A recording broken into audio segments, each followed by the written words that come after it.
What do you think of that? And he said, first of all, let's call a spade a spade. He said, this is a torture program. I meant to ask you, do you want to be certified in the use of enhanced interrogation techniques? And I had never heard that term before. I said, enhanced interrogation techniques, what's that mean? And he goes, we're going to start getting rough with these guys. Like that. And I said, what's that mean? So he describes these 10 techniques. And I said, I don't know, man, that sounds like a torture program. And he said, it's not a torture program.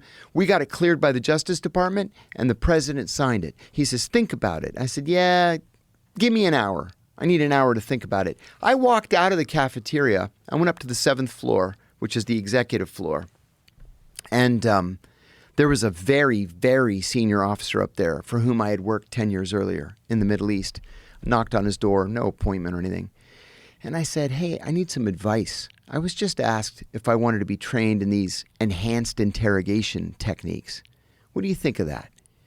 And he said, first of all, let's call a spade a spade. He said, this is a torture program. They can use whatever euphemism they want, but this is a torture program, and torture is a slippery slope. He said, you know how these guys are.